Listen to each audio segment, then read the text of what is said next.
ഞാനിത് മലയാളത്തിൽ കുറെ നാളായി കണ്ടിട്ട് ഞാൻ മിസ് ചെയ്യുന്നുണ്ടായിരുന്നു. ഇവര് കുറെ നടീനടന്മാര്, അവർക്കിടയിലെ കുറെ തമാശകൾ, കൺഫ്യൂഷൻ, ഒരു വലിയ ക്ലൈമാക്സിൽ എല്ലാവരും ഒരുമിച്ച് വരുന്നു.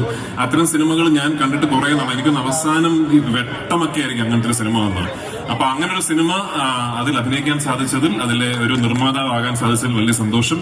ഈ വരുന്ന മെയ് 16-ാം തീയതി എല്ലാവരും തിയേറ്ററിൽ പോയി കാണണം. തിയേറ്ററിൽ സിനിമയ്ക്ക് സൗണ്ട് ഉണ്ടാവും, സത്യമായിട്ട്. Thank you once again. ഇവിടെ നിന്ന് വന്നതിൽ എല്ലാവർക്കും കൊച്ചു കുഞ്ഞുങ്ങളെ കാണാം കേട്ടോ. Thank you. കൊച്ചു കുഞ്ഞുങ്ങളുടെ കാര്യം പറയട്ടെ. ആ 2 മാസം പ്രായമുള്ള ആ കുട്ടിയായിട്ട് വന്ന അമ്മയുണ്ട് എവിടെയും. 2 മാസം നമ്മളിപ്പോ ചോദിച്ചേ ഉള്ളൂ. ആ 3 മാസം ഉള്ളത് ഇപ്പോഴും ഇവിടെ പോയിട്ടില്ല, സ്ഥലം പോകുന്നു വിചാരിച്ചിട്ട്. അപ്പൊ മോളോ എന്താ പേര്? ഹെയ്തി.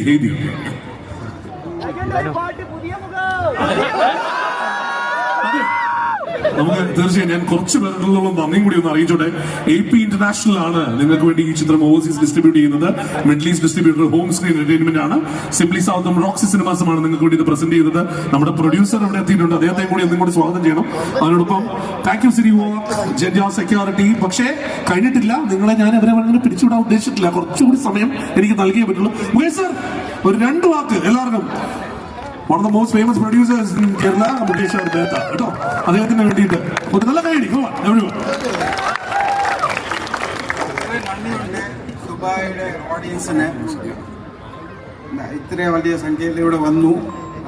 രാജു പറഞ്ഞ പോലെ പേടിക്കേണ്ട, സിനിമയിലെ 100% ശബ്ദം ഉണ്ടാവും. നല്ല രീതിയിൽ തന്നെ ശബ്ദം ഉണ്ടാവും. 7.1 ശബ്ദം ഉണ്ടാവും. ആറ്റ്മോസ്ഫിയർ ശബ്ദം ഉണ്ടാവും. അത് കാരണം നിങ്ങൾ എല്ലാവരും ഒന്നുകൂടി ട്രെയിലർ ഓൺലൈനിൽ കാണാൻ വേണ്ടിയാണ് ഇവിടെ ശബ്ദം ഇടാതെ വന്നത്. Thank you. സാറിന്റെ ബിസിനസ് ഐഡിയ ക്ലിക്ക് ആയിട്ടുണ്ട്. അപ്പൊ തീർച്ചയായും ഞാൻ പറഞ്ഞല്ലോ, നമ്മൾ ഒന്നും കൂടി ഒന്ന് ശ്രമം നടത്താം. അതിനു മുമ്പ് ശരിക്കും പറഞ്ഞാൽ പൃഥ്വി ആ സമയത്ത് നമുക്ക് വേണ്ടി പാട്ട് പാടിത്തരാന്ന് പറഞ്ഞത് കൊണ്ട് മാത്രമാണ് നമുക്ക് ചെറിയൊരു പാട്ട് മതി. പൃഥ്വിയുടെ വളരെ ചെറിയ പാട്ട്, പെരിയോനെ എന്ന് പറയുന്ന പാട്ട് മാത്രം മതി. അല്ലേ, നമുക്ക് ആഗ്രഹമാണ്, ഇഷ്ടമുള്ളൊരു പാട്ട് നമുക്ക്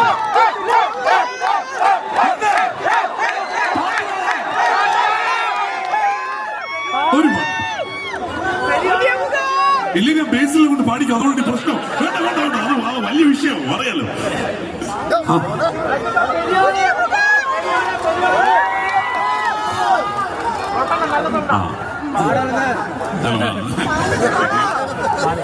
ഈ പെരിയോനെയൊക്കെ ഞാൻ മറന്നു. ഞാൻ വേറൊരു പടം സംവിധാനം ചെയ്തോണ്ടിരിക്കുകയാണ്. നമ്മൾ വീണ്ടും കണ്ടുകൊണ്ടിരിക്കുന്ന പടമാണ്. അപ്പൊ അതുകൊണ്ട് പെരിയോനെ മാറണം. ആട് ചെയ്ത ഇഷ്ടമുള്ളവർ മാത്രം ഇച്ചിരി വേണം വെച്ചു.